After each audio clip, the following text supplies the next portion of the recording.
now it's like, man, we got to tell people that entertainment is even more important than ever.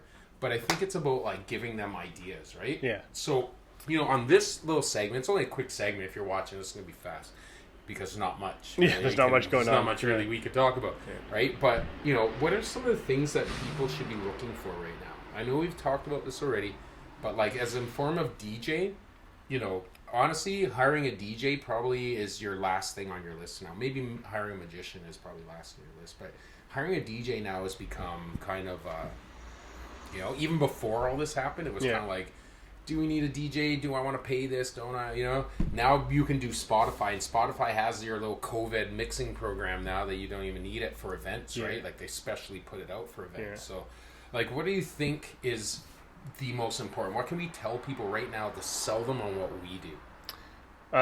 What you and I do? Yeah, you and I do. Yeah. Okay. They need to know what we do. You know what I mean? Yeah. Dude, we're like literally the guys that can make or break someone's party. Like, and I'm not just saying DJ or whatever, but specifically what we do. Yeah, because now you can't. Most brides and grooms, they can't ask their favorite friend to attend now. To do, because a lot of times it's just family, so they end up getting a cousin to MC. Yeah. Or someone they know within the limitation. No outsiders, right? So they can't get the funniest friend. Yeah. Or the person that they know that is outgoing to be the MC anymore. Yeah. So now they're just asking kind of a cousin to do it. Yeah. And it's easier. There's only 50 people, but you still have to entertain your guests. Yeah. So how do you keep things moving along? Yeah. And like even the belly dancer. Remember the belly dancer? Yeah. Toast. No one's hiring a belly dancer. Yeah. Come and wave their COVID in your face. Like it's such a weird wave their COVID. Right? Ticka, all the COVID all over you. Ticka. Make it rain. Right? Like it's just horrible, right? Like even like MC. Why do you have to look down when you do that? I don't know, because I think you're kind of... Because whenever I see the belly dancers, they're like, ooh, that guy's seated, right? And he's like, oh, my wife is right over there. Oh, this reminds me of the number 5 last weekend. You know what I mean? Like, it's so funny when I see the belly dancers at weddings. Yeah. Right? Like, there's some weird acts that go to weddings, if you really think about it. Like, there's some really... What's the weirdest thing you've seen? Weirdest one I saw was the fire juggler. I've seen a couple of those. Yeah, they had a fire juggler person who came and juggled, and they were just juggling. One person? Yeah, it was just one person, right? And then they were like, oh, the grand finale was fireballs or whatever. Yeah. And I was like, oh, that's really cool. That's really cool. Except the venue didn't think it was very cool. No. You know what I mean? They were not happy at all, right? And the guy's trying to juggle, and they're like, no, they're doing one of these, right? And so that was like the weirdest one. Yeah, a fire license expensive. It's like, it's crazy. It's like minimum $250 a day. Yeah. Well, for license. Just for the day. Oh wow. You have to get the map of the exits from the venue to send it to the fire department to get. You've worked with fire before. Yeah, to get them to approve it. So the fire department approves it, pending a couple of things. One, you have fire blankets nearby. Yeah. And you have and the moment, and you have to kind of declare when you're going to perform. So let's say you're at an event at a wedding or whatever, and you're performing at 8:45 p.m. You basically have to call them at 8:40 p.m. saying, okay, we're doing the fire juggling act now. And then you do your performance. And then after the performance, you put everything out. Yeah. And then you have to call them, the fire department again, saying, okay, we just did the performance, everything was good. And that's crazy. It. And so you have to do all that just for a fire performance. So this guy did not do that. I think that's why the venue is choked. Yeah. He just let it. I once saw like a male entertainer come on and light his junk on fire.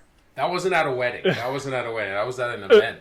Right? And I was just like, why am I DJing this event right now? Like, he lit his junk on fire. It was horrible. Don't ever. Wow. Yeah, it was weird. He came in as that sounds firefighter. Unreal. Yeah, I'm like, dude, like, what kind of act is this? Like, how desperate are you for money? Like, can you... Attention. Or attention, right? Like, Jesus, man. He came in and it shocked everybody and people left. And I was kind of like, it was one of those train wreck situations you don't want to watch, but you kind of want to know... Yeah, well, where's he going with this? Where's he going with this? Right? Yeah. This guy, right? Fire pecker. Yeah. So, yeah, that's it. So, this is what I think we do. we're going to lie out right now for you brides and grooms who are thinking, man, my wedding's coming up. What the hell am I going to do? I can't run a dance floor. I can't have people dancing. Maybe you are the type of person that's like, I don't believe in COVID. And you want to, but I think we should lie them out some definite things that will work. And number one, that thing will work is a stage show, right?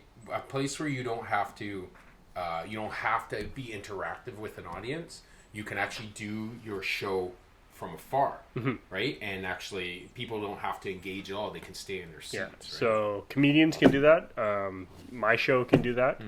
What else is there? Well, we got a game show. We can do a game show, sort of. You know, like when we do game shows, if we have the buzzer or something, people are social distance apart, right? Yeah. So you can have like, you know, usually with the game shows, we'll get 2 or 3 people up on the stage or wherever dance floor, and they'll have their buzzers that are set apart, right? And then we ask the questions and they buzz, or interactive with the audience, you can buzz, right? Like we've got special games just made up for COVID. Yeah.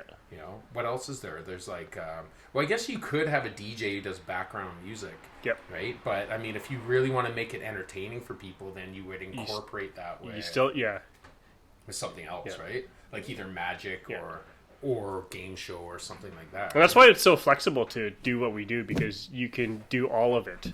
You can do a game show. You can do since all you have your equipment there, you can just do the music for the wedding and the ceremony and the cocktail hour, and then we do game show, and then you can cue my music. You can take care of my music. So it's just flexible for all of us to do everything. Yeah. And I think like a great program for people, like if you're really watching this video right now and you're like, man, you know, I have an event coming up, a birthday party, you know, and I got to do something with this COVID and everything. This is really where we come in handy, because we've got the ideas for all this stuff. Like we've got COVID ideas, non-COVID ideas. Like it's one of those good things where we're the kind of entertainers that are very versatile and can do a lot of different things, right? What about your magic act, like the stage show? Yeah, I've updated it, so it's 35 minutes. Just a good amount, because even though a wedding is smaller now, it's still a packed day for everybody. So 35 minutes I found is a good amount. It's completely hands-free. It's a combination of everything: sleight of hand, mentalism, interaction with the audience. You don't have to come up on stage, but interaction with the audience is very, very important, and direct mentalism. So there's lots of things going on in the show, and that's 35 minutes. I've been doing it for years, and I keep updating it as we move along, and it's one of those things that it's universal to anybody. So I found that a lot of parents and aunties and uncles, they come to these weddings, and they're just there to kind of sit, eat the food, chat a little bit, and enjoy. They're not there to party, but they're bored at the same time. Boredom is the number one issue, I think. So how do we entertain those people? And that's what I really like about being a magician, is that I can entertain, you know, auntie that's 50 years old, and I can also entertain a 6-year-old kid. Yeah. So basically what we do is, if you're looking for some entertainment, you're looking for something to do for your next event, your weddings, whatever, just follow us here at the Party Pros website. We do everything custom. So basically what we're going to do is we're going to sit down with you and discuss your event, how many people, you know, what you have going on, and then we create custom events for you. So that's a little bit different than what we used to do before. We used to just come out and regurgitate our act. But because of this time, we've had to actually sit down and really think about... We just had the time to do it, too. Yeah, we've had the time to really create something really fun. So if you're looking for something really different entertainment, hit up Kel and I here at the Party Pros, and we'll come down there and we'll blast your wedding. Hit us up at the Party Pros, and we will give you an amazing night. Okay, amazing? Amazing. Amazing? Amazing. Incredible. Incredible. Incredible. An incredible night.